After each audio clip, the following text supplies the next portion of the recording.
an important thing to make sure of is that on each of these tracks, in order for us to hear the stereo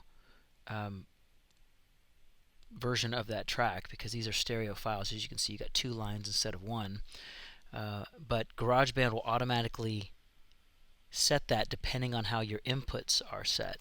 So if I go into this info tab, I need to make sure each of these tabs are tracks are connected to a stereo input. So right now it's connected to my headset, which is only gives the option for a mono. So that's kind of one of the annoyances of GarageBand. So I have to actually make sure that my input device is set to something that has 2 inputs. And if you're on a MacBook or even an iMac, there usually is an audio in, a built-in input as an option. So I'm going to select that for the input.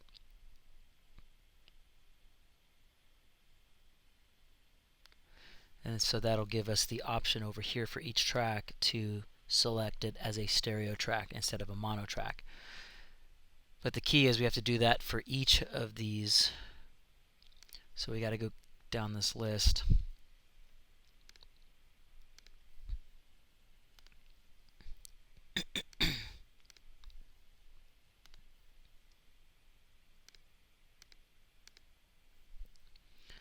This is just to make sure the tracks play properly. Ultimately, they may be back in mono depending on how your setup is in your church, but it's always good.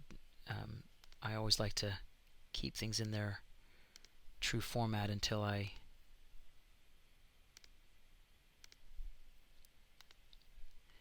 need to change it.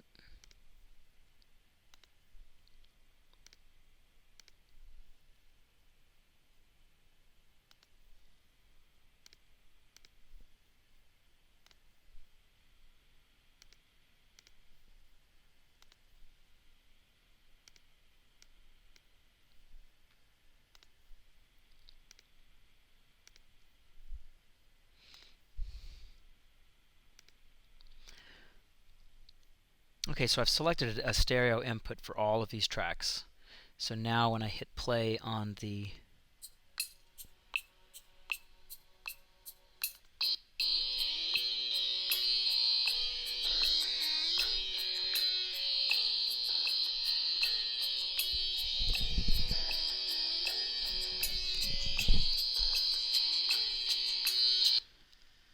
so let me play this real quick.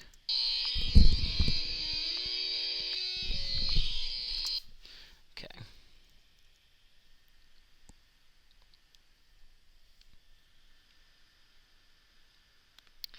Okay, so now that we've done that, now that that's all complete, I now want to begin to add markers.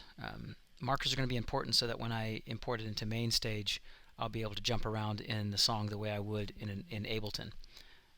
So the way for me to add markers is to make sure that my arrangement track is selected and showing. So I'm going to show arrangement track, and that's this little thing here that appears at the top. And so here I can start adding sections to the song. The first section of the song is going to be a 2-measure section. It's going to be what I call the title section, and that includes the announcement of the song from the guide track and 1 measure of count off. So from here to here, I'm going to set that as the title portion of the song. But I want to make sure by listening to this track, make sure that, you know, most times when you get something from multi-tracks, it's going to have 2 measures, but sometimes there's more. So let's listen to this one.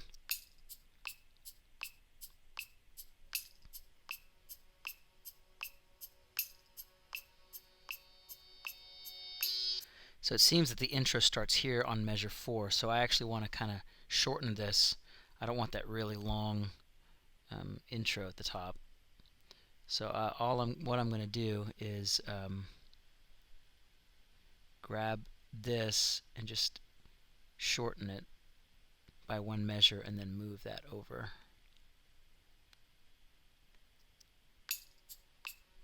So that should put the title or the intro right at measure 3. That's exactly what I want. So I'm going to add my first section of the song here. So this is it, and I'm going to double click on the title here, and I'm going to call this title. And then I'm going to slide it over so that it occupies the first 2 measures, just like that. Okay? Perfect. Now, the second section is going to be the intro. So I'm going to put my cursor where I want it to go and then select it. And let's see how long this intro is.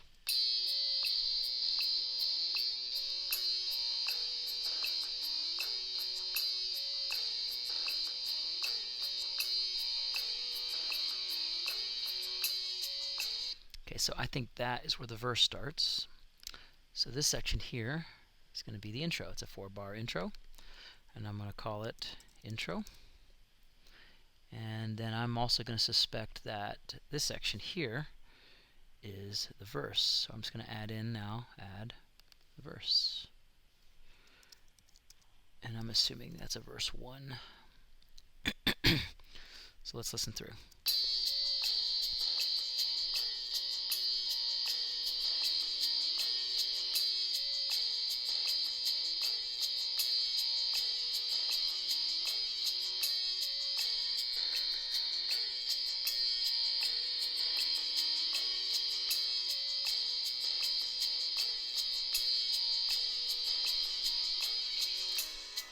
Okay, so that section there is where the channel comes in. So, or pre-chorus, I call it a channel. So I'm going to add in my section here.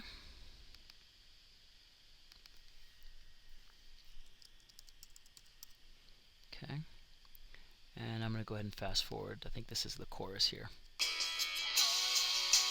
So that's the chorus.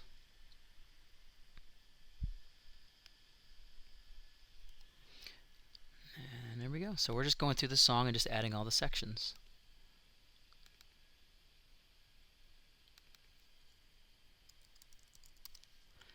And make sure that that's the end of the chorus here. Okay, so that looks like it's verse 2.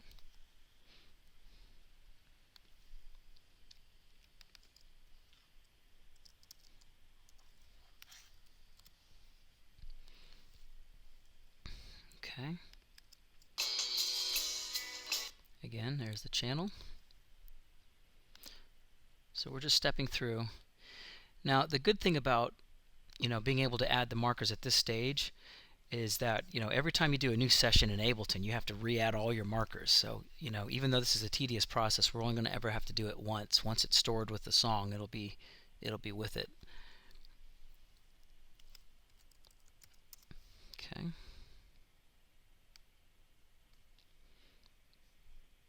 And I believe this is the chorus. Yes, there's the chorus.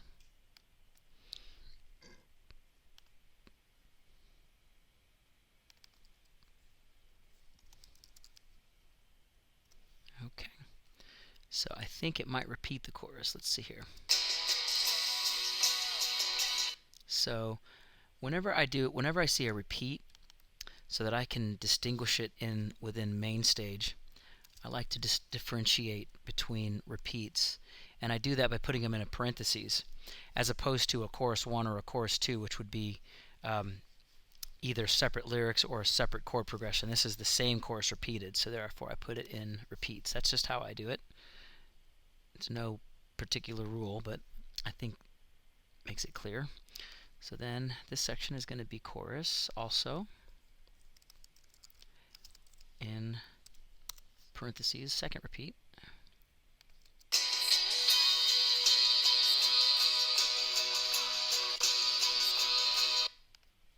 Oops.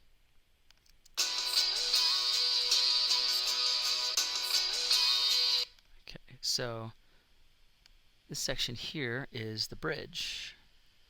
So call this the bridge. And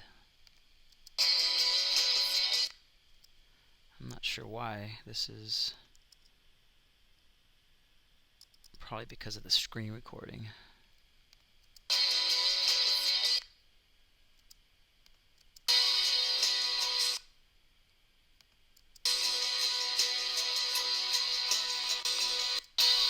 I can't tell what section this is, so I'm going to come down here and zoom in on this BGVs and see what lyric they're singing.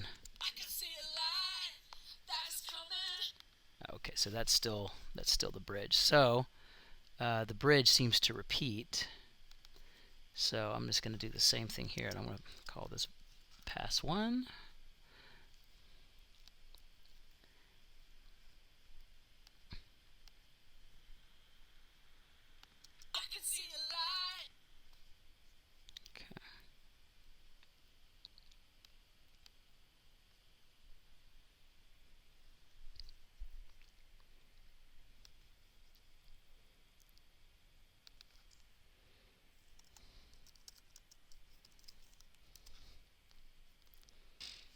Okay, so the next marker here is return to the chorus, and it's another repeat chorus. So it'll be chorus first, and then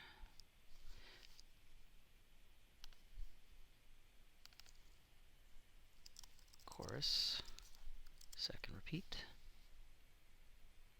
Whoops. Looks like I did something funky here.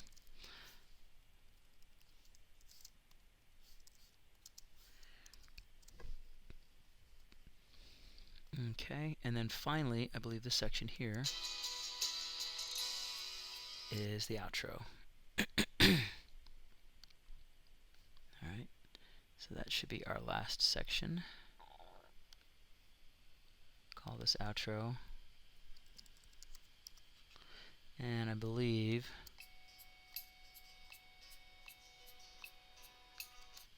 so what's going on there?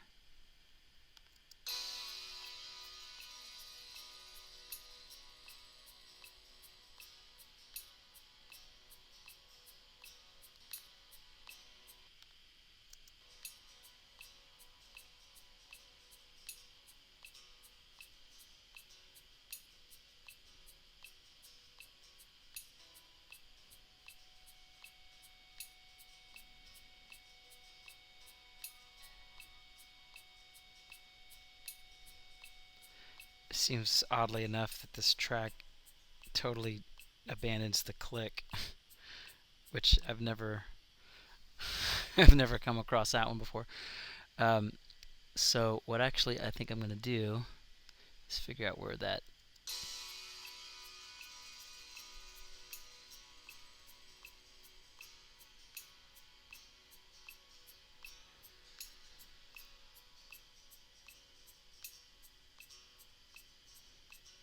that's so funny. I have never come across that.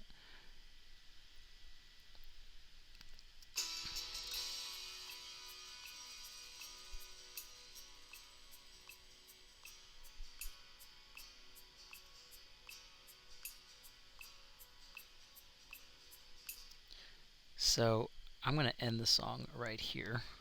Whoops. I wonder if it'll let me select all these. Yeah, it will. I'm going to end it here where it starts getting off from the click. And then what I'm going to do is shorten this bit to just the end there. But I might extend it a little, actually. Yeah, I'm going to keep it out of that way. If there's any trail, we'll be able to keep that. Actually, we'll move it there, and then at the very end of the song, there's this thing right here that indicates the end of the song. I want to pull that to be. I don't want all that extra space at the end. I want the end to appear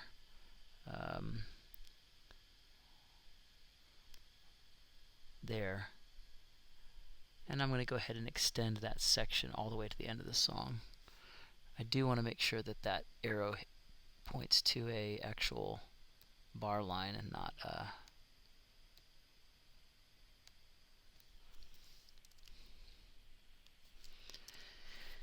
Good. Okay, so there we are. We have our markers in place, and they for the most part line up.